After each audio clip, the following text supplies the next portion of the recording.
Belajar yuk. Ya, ya. Kali ini kita akan membahas soal-soal berdasarkan teori sebelumnya, yakni tentang kalimat utama dan ide pokok. Yuk langsung dipraktikkan.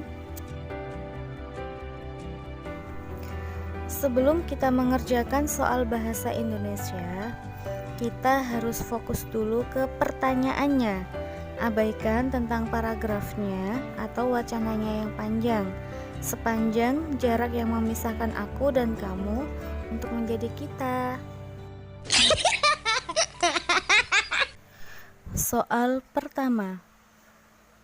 Pertanyaannya, ide pokok paragraf tersebut adalah. Langsung kita lihat ke paragrafnya. Sebaiknya brokoli dimasak atau direbus dengan air mendidih dalam kondisi setengah matang. Tambahkan garam untuk membunuh kuman, lalu tiriskan sebentar. Siram dengan air dingin. Fungsi air dingin untuk mempertahankan warna dan memperlambat proses pemasakan brokoli.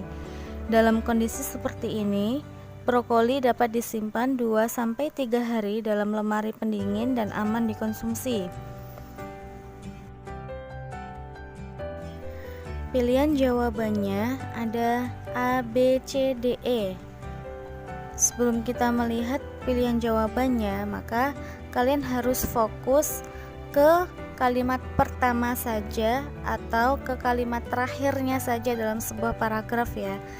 Misalnya pilihan jawabannya A, cara menyimpan brokoli. Cara menyimpan brokoli ada di kalimat pertama atau di terakhir. Ternyata cara menyimpan brokoli ada di kalimat terakhir.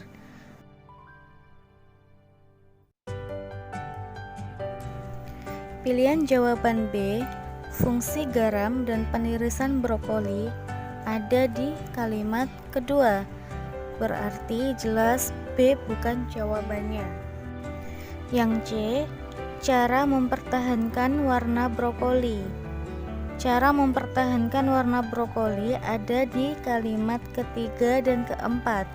Tidak mungkin ada ide pokok di tengah-tengah kalimat, berarti bukan jawabannya. Yang D, daya tahan brokoli. Daya tahan brokoli ada di kalimat terakhir, tetapi tidak disebutkan secara detail. Yang E, cara membersihkan brokoli. Cara membersihkan brokoli tidak ada di kalimat pertama hingga akhir paragraf. Berarti jawabannya pasti A, cara menyimpan brokoli.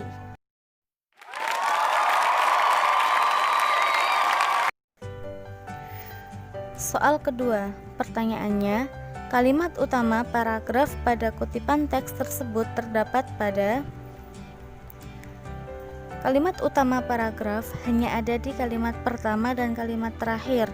Jika bukan kalimat pertama, berarti kalimat ketiga dalam paragraf ini. Kita langsung fokus ke kalimat pertama. Kalimat pertama, sungai-sungai dan selokan di Indonesia tersumbat oleh botol, tas, dan kemasan plastik lainnya. Sedangkan kalimat terakhirnya, ledakan jumlah penduduk antara lain berdampak pada merajalelanya wadah, pembungkus, serta kantong plastik yang menggantikan kemasan alami dan tradisional yang mudah terurai di alam seperti daun pisang. Jika kita fokus pada kalimat terakhir, itu merupakan faktor atau penyebab sungai-sungai dan selokan di Indonesia itu tersumbat, yaitu karena ledakannya jumlah penduduk yang berdampak merajalelanya wadah pembungkus serta kantong plastik yang menggantikan kemasan alami dan tradisional yang mudah terurai di alam seperti daun pisang.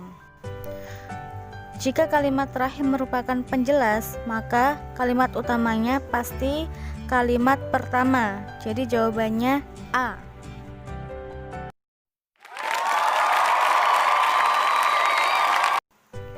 Soal terakhir. Pertanyaannya, ide pokok paragraf tersebut adalah. Jika kita membaca sekilas paragraf ini, maka terdapat kata kuncinya, yakni penyakit cikungu.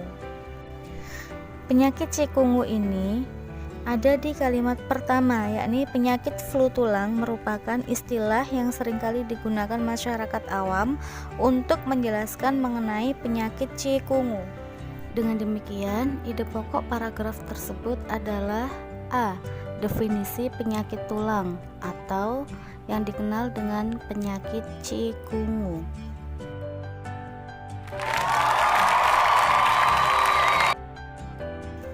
Oke, sekian dulu pembahasan kita kali ini.